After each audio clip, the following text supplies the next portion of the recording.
You know, there were a lot of one-hit wonders back in the 80s. And when you hear their song on a throwback Thursday or something like that, whatever, it makes you think about like, whatever happened to them? Why didn't they keep going and pursuing their music dream? Like this one guy, Wayman Anderson, better known as Suave, who came out in the beginning of the New Jack Swing era. Now, his story is crazy because he was framed for a murder he didn't do, and he has a lot of info about Death Row Records and the Tupac and Biggie murder. Let's get into his story right now. Suave was born February 22nd, 1966 in Los Angeles, California. Now, his father, Wayman Anderson Sr., was in the legendary R&B group GQ. Y'all probably familiar with that song titled, I Do Love You. That's my junk right there. Now, growing up, Suave, he was raised in a Crip gang-infested neighborhood by his great-grandmother, and he loved to sing, which led to him singing in the church choir. By the time he got in his teens, he was heavily influenced by R&B music in the beginning of the New Jack Swing era, and would attend concerts of big artists. Like one time, right, he ended up going to the New Edition concert, and they brought him on stage to sing with them. And with that opportunity, that brought him a lot of attention from record labels. After that, he knew singing is what he wanted to do for the rest of his life, and he started writing and recording his own songs for his demo.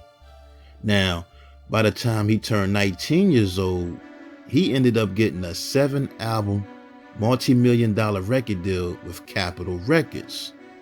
And in 1988, he released his debut album titled I'm Your Playmate, which got up to number 101 on the Billboard 200 and number 26 on Billboard's R&B albums chart, which was pretty good for a new artist at that time.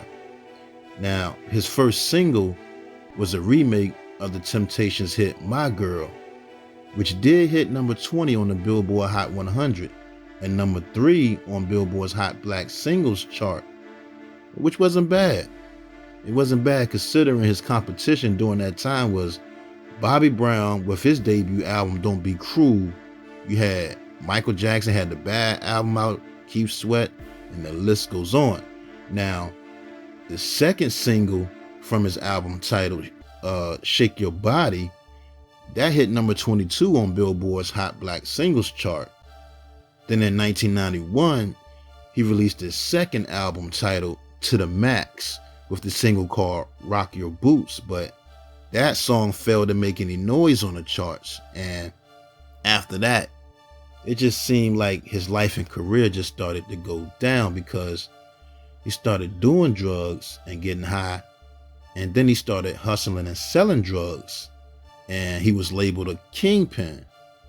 But on January 29th, 1994, Suave was arrested at his Calabasas house and charged with arson and first-degree murder of a homeless man. Now, the story goes, back on September 18th, 1993, witnesses say a tall, ponytail drug dealer burst through the door of a crack house looking for 2 drug addicts named Punch and One-Armed Will, who owed him money.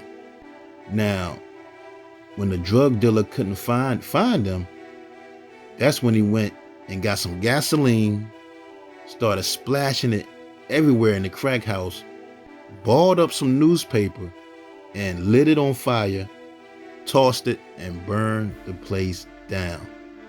3 other drug addicts was in the house at the time, and they managed to escape, but one of them, named Robert Wellington, was burned to death from the fire.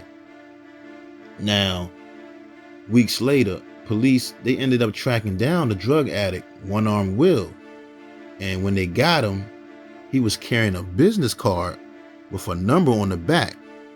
When police investigated that phone number, they found out that the phone number was registered to Suave. Now, as the police continued their investigation, they started showing the drug addicts who were there that night of the fire pictures of Suave, and they identified Suave as the arsonist that had burned their place down. Plus, the black Ford Explorer they saw leave the scene of the crime fit the description of Suave's Ford Explorer. Now, those crack fiends also said that they saw Suave holding a gun and a grenade and demanding to know the whereabouts of Punch and One Arm Will. And after that, that's when the police went to Suave's house and arrested him in front of his wife and kid. Now in prison, Suave, he ended up having a mental breakdown and was transferred to a mental state hospital where he was deemed unfit to stand trial because, see, it was his first time ever being in jail, and he was on medication for his diabetes. He was a diabetic, and he had epilepsy. And he was having a hard time being locked up, which caused him to have a nervous breakdown. But one early morning, he escaped from the hospital after he tricked them by putting sheets in the bed to make it look like a person sleeping. But 2 weeks later, he was caught at his sister's house. Now back in court at his trial, his lawyer got Suave's barber to testify that he never had his hair in a ponytail. Plus, they ain't had no fingerprints, no DNA or physical evidence. So, and Suave, he told the judge that, in life, growing up, he made some mistakes like being a gang member. I mean, he sold drugs, used drugs, carried guns, cheated on his wife and all that, but he did not do this crime because, see, his business manager at the time had access to his phones and cars. But it still wasn't enough to help his case because the detective testified that around that time of the arson, a call made on the phone registered in Suave's name was relayed by a cell tower near the crime scene. Plus, the prosecutors, man, they relied on the testimony of the crackheads and convinced the jury that Suave was a ruthless drug dealer who had burned down a crack house and killed a man over money near the College of USC. And they sentenced Suave to life without parole. Now, after that, Suave, he fired that lawyer that represented him in that case because that lawyer really didn't bring out the things that Suave wanted him to present to the jury. Plus, he felt that that lawyer had set him up. And now, see, that lawyer was sent to him by Keefe D. If y'all don't know who Keefe D is the uncle of Orlando Anderson, who supposedly was the one who killed Tupac in Vegas that night. Suave and Keefe D, they grew up together. They was real good friends during that time. They grew up together. Now, in 2002, Suave was back in court after getting his appeal with his new lawyer, who brought in new evidence that wasn't presented by his old lawyer in his trial. And his new lawyer had evidence like Suave was out of state on the day of the killing.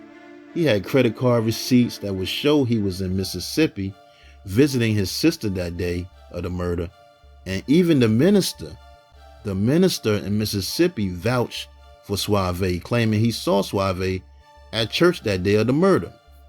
Plus, look, the two crackheads that testified against him in his first trial both changed their stories, and they admitted that the police put pressure on them to say that Suave did the crime.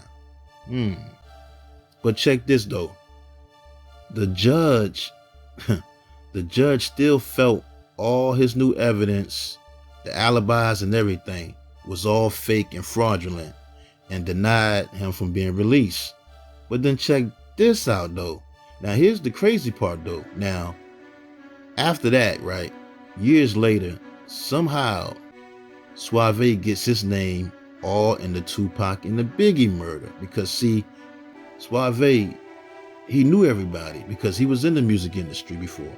He knew Suge Knight from way back in the day when he used to be the bodyguard for Bobby Brown. He knew Puffy and Andre Harrell from Uptown Records, but that's not how he got his name thrown in the Biggie and Tupac murder though.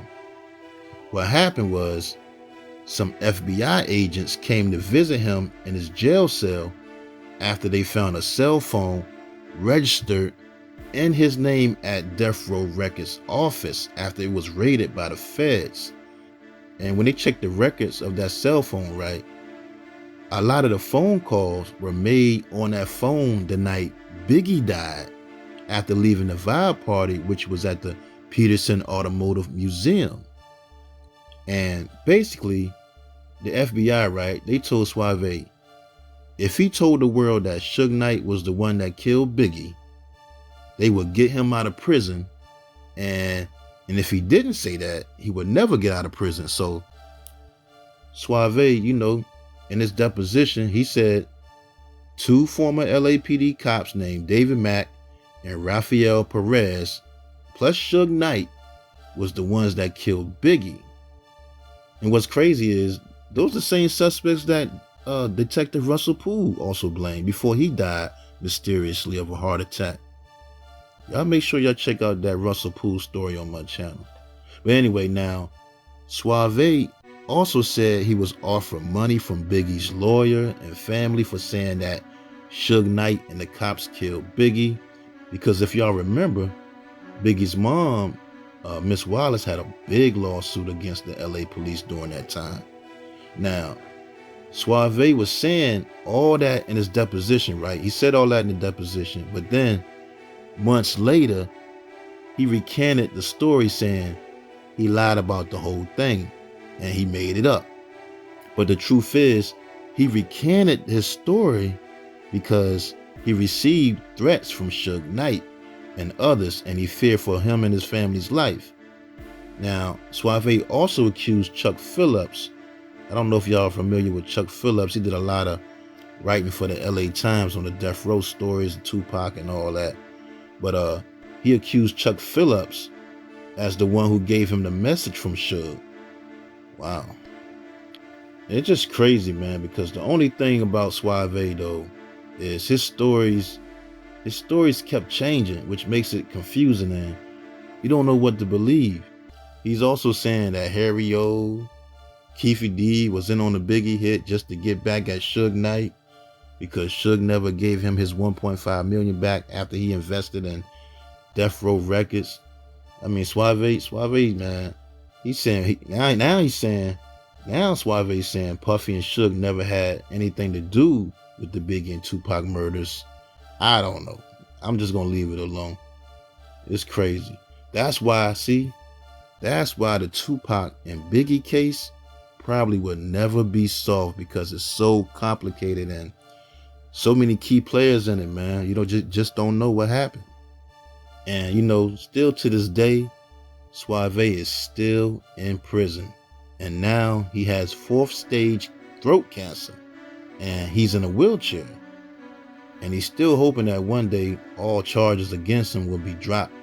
Especially since the 2 witnesses who identify him at the trial as the arsonist have given sworn statements saying that they lied under pressure from police. It's crazy because there was no DNA or fingerprints. He had an alibi and receipts, and people vouch for him, but the court system still don't believe him. And for his case, Suave, he said he was framed for murder by the same guy who killed Tupac and Biggie Smalls. And we all know that Keefy D has confessed that he was in the car when his nephew, Orlando Anderson, shot and killed Tupac that night in Vegas. But the only person who really seen the shooter's face that night Tupac died was Tupac's brother, Yaki Gaddafi, who was killed a month later by the cousin of Outlaws member Napoleon. I need to get to that Gaddafi story too, man. I need to get to his story too. Y'all can check out Suave's deposition online about the Tupac and the Biggie murder cases, and y'all can also check out the Tupac assassination, the Battle for Compton documentary, or you can get the book. And That explains Suave's involvement with the Death Row Records. He also, now Suave also has a petition you can donate to help him for a new lawyer because his health is fading, man. He's sick. He's real sick. And his music just got reissued and is now all on streaming platforms. So make sure y'all support and check his music out. Y'all stay tuned for more episodes, man.